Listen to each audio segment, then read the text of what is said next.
Good day. My name is Rain Havinas, and together with my groupmates, we will be discussing everything one should exactly know about euthanasia. To set things straight, our objectives in this task are to define and give a little background about what euthanasia is, to show the arguments of both pro euthanasia and anti euthanasia, and to present the dilemma of the sufferers or patients and their caregivers. Now, what is euthanasia? There are many health-related issues that are being discussed nowadays to stop further increase in death count of the victims. However, a health issue called euthanasia is a cure to a patient, but at the same time, it also kills them. Euthanasia is a word that came from Greek word eu and thanatos, which means easy death, according to procon.org in 2018. Another definition of euthanasia is originally meant only good death, but in modern society, it has come to mean a death free of anxiety and pain, often brought about through the use of medication. Most recently, it has come to mean mercy killing, deliberately putting an end to someone's life in order to spare the individual's suffering, according to Manning in 1998. Suetonius, a Roman historian, was the first recorded to use the word euthanasia in his De Vita Caesarum Divus Augustus that describes the death of Augustus Caesar. USA is where the efforts of legalization of euthanasia in the early years of the 20th century. The New York State Medical Association recommended gentle and easy death. More proposals on euthanasia came to Ohio and Iowa State in 1906 and 1907 but were rejected. In 1936, the Voluntary Euthanasia Society was founded in England. The next year, the English Parliament rejected a proposal to legalize euthanasia. In opinion polls of those years, euthanasia supporters had around 60% of the votes. In 1938, the Euthanasia Society of America was established in New York.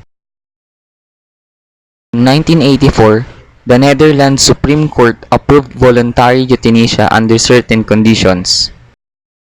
In 1994, a Death with Dignity Act ballot initiative that allows terminally ill patients, under proper guidance and observation, to obtain a physician's prescription to end life in a humane and dignified manner. The vote was 51 to 49%. In 1995, Australia's Northern Territory approved a euthanasia bill. It went into effect in 1996 and was overturned by the Australian Parliament in 1997. Only 4 deaths took place under this law, all performed by Dr. Philip Nitsch. In year 2000, the Netherlands approved voluntary euthanasia. In 2002, Belgium passed a similar law to the Dutch, allowing both voluntary euthanasia and physician-assisted suicide. These are some of the arguments against euthanasia. The first one is eliminating the invalid. The idea of euthanasia is like disposing people with incurable illnesses. The second one is the constitution or the law. It opposes the duty of the state or the country and the doctors to protect life. The third one is the symptoms of mental illnesses. People who seek for euthanasia need to have a mental health assessment.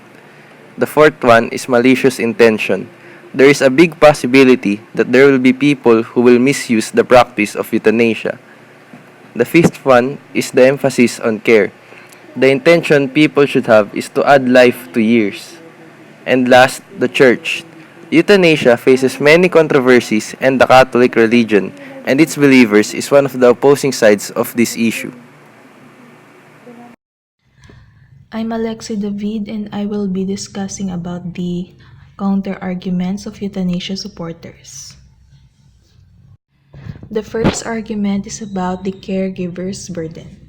Patients who have terminal illnesses don't want to be a burden to their caretakers, most especially if their caretaker is a family member. Next is refusing care. If the patient doesn't give his or her consent to the treatment, the doctors won't be able to do anything about it. The next argument is about the patient's right to die. There are some medical conditions that are simply so painful and unnecessarily prolonged that alleviating the suffering by means of palliative care is surpassed. The use of euthanasia is a big help to those people who have sickness that the current medical technology cannot cure.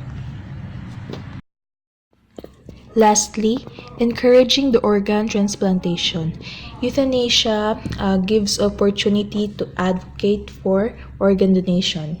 This will help many patients with organ failure, and it does not only give the right to die for the terminally ill but also right to life for the organ needy patients.